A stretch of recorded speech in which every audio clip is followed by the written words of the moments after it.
जय श्री राधे। सुनते हैं आज फिर से रामायण की एक बहुत ही अद्भुत कथा जिसका शीर्षक है दशरथ के राज्य पर शनि की दृष्टि। एक बार देवर्षि नारद राजा दशरथ के यहाँ अयोध्या गए। राजा दशरथ ने उनका स्वागत सत्कार किया। मुनि ने राजा को आशीर्वाद दिया तथा आसन पर विराजमान हो गए। राजा ने मधुर वचनों से देवर्षि नारद के आने का कारण पूछा। इस पर मुनि ने राजा से कहा, राजन, आपको राज्य के भले बुरे की बिल्कुल भी चिंता नहीं है। आप तो बस स्त्रियों में मग्न रहते हो। प्रजा पीड़ित है तथा हाहाकार कर रही है। रोहिणी पर शनि की दृष्टि तो पहले ही थी, अब उसकी संपूर्ण दृष्टि उस पर छा गई है। इसी कारण वर्षा नहीं हो, ना ही धान्य की उपज होगी। इसके कारण लोगों को अन्न के लिए तरसना पड़ेगा। आप स्वयं अपने राज्य में घूमकर देखें तथा लोगों की वाणी स्वयं सुने। इतना कहकर देवर्षि नारद चले गए। इसके बाद राजा दशरथ अपने रथ पर सवार होकर दक्षिण दिशा की ओर चले। चलते चलते वे घोर वन में पहुंच गए। वहाँ उन्होंने कई प्रकार के वन्य पशु पक्षी देखे। वहाँ उन्होंने एक सरोवर भी देखा। वे उस सरोवर के निकट एक वृक्ष के नीचे बैठ गए। उसी वृक्ष की डाल पर दो तोते बैठे थे, जिनकी बातचीत राजा ने सुनी। तोता तोती से कह रहा था, मेरा वचन सुनो प्रिय, हम इस वन को छोड़कर किसी दूसरे वन में चलते हैं। तोती ने कहा, नहीं प्रिय, ऐसा करना ठीक नहीं होगा। कई पीढ़ियों से हमारे पूर्वज इसी वन में निवास करते रहे हैं। अब इस वन को छोड़कर जाने से मुझे बहुत दुख होगा। तोते ने कहा, सुनो, मैं इस वन को छोड़कर जाने का कारण बताता हूँ। सूर्यवंश में अनेक महान राजा हो चुके हैं। उनके राज्य में कभी कोई जीव दुखी नहीं हुआ था। इतने दिनों बाद अब यहाँ अंधकार उतर आया है। जानती हो, राजा दशरथ अधर्म कर रहा है। वह प्रजा का पालन न कर अपनी नारियों के साथ क्रीड़ा में रत रहता है। राजभोग करता है परंतु प्रजा की चिंता नहीं करता। इसके राज्य में प्राणों से हाथ धोने पड़ेंगे। अतः चलो किसी अन्य वन में चला जाए। अब तो यहाँ कोई आहार भी नहीं मिलता।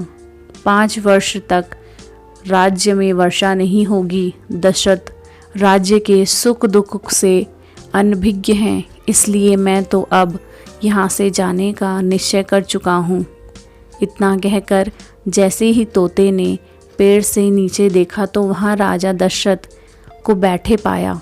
राजा दशरथ को देखकर वह डर गया, क्योंकि उसने राजा को भला बुरा कहा था। अतः उसे भय था कि वह उसे मार डालेगा। पक्षी का भय देखकर राजा ने हंसकर कहा, डरो मत शुक, आराम से यहीं निवास करो। ऐसा कुछ भी नहीं होगा जैसा तुम सोच रहे हो। यह कहकर राजा दशरथ अमरावती के लिए निकल पड़े और इंद्र के भवन में जा पहुँचे। उन्होंने अत्यंत क्रोधित होकर इंद्र से कहा, उठो इंद्र, मैं तुमसे युद्ध करने आया हूँ। यह देख अन्य देवताओं ने कहा, महाराज आप शांत हो, इंद्र आपसे युद्ध नहीं करेंगे। यह सुनकर दशरथ ने कहा, समस्त बादल इंद्र के अधीन हैं। मेरे राज्य में वर्षा क्यों नहीं हुई है? मेरे अपयश के कारण प्रजा दुखी हो रही है। जल बरसाकर मेरे राज्य की रक्षा करो, वरना मैं अमरावती को जीतकर अपने अधीन कर लूँगा। दशरथ के गर्वपूर्ण शब्द सुनकर देवताओं ने इंद्र को स्थिति से अवगत कराया तथा इंद्र को उनका स्वागत सत्कार करने का परामर्श दिया। इंद्र ने वैसा ही किया। फिर दशरथ ने इंद्र से कहा, सुनो पुरंदर, मेरे राज्य में वर्षा नहीं हुई है। लोग भोजन के अभाव में मर रहे हैं। इसका कारण बताओ। इंद्र ने कहा, हे राजन, शांत चित्त होकर सुनिए। रोहिणी पर शनि की पूर्ण दृष्टि है, इसी कारण आपके राज्य में वृष्टि नहीं हुई है।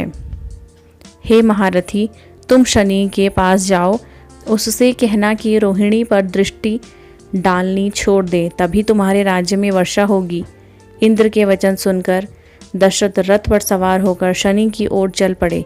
राजा दशरथ को आते देखकर शनि ने उन पर क्रूर दृष्टि डाली, जिससे उनके रथ के जोड़े टूटकर गिर पड़े और वह घोड़े सहित नीचे गिर पड़े। उनकी रक्षा करने वाला कोई नहीं था।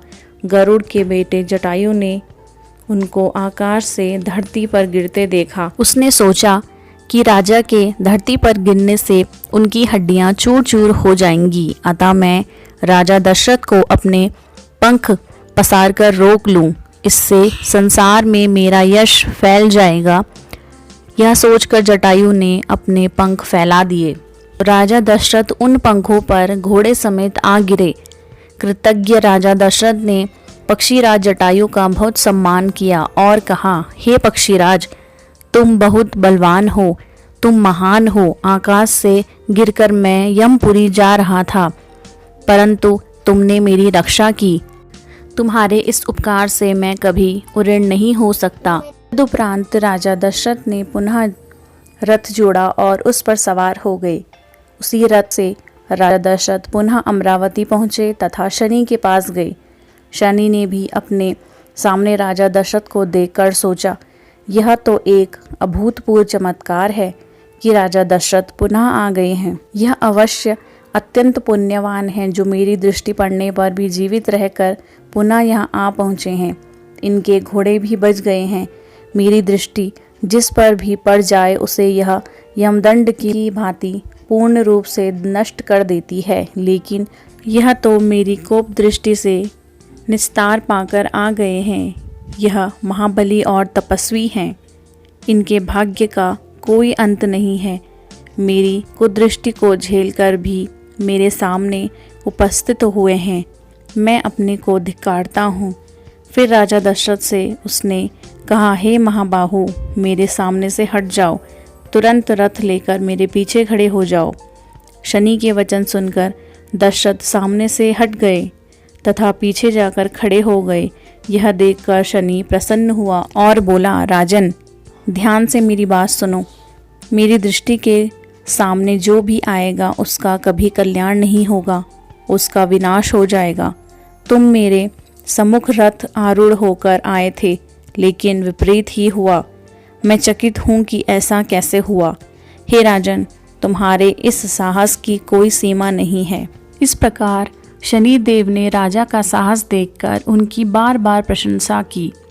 इसके बाद शनि ने अपनी पूर्व कथा राजा दशरथ को सुनाते हुए कहा कि हे राजन, एक बार शिव के यहाँ गणेश ने जन्म लिया।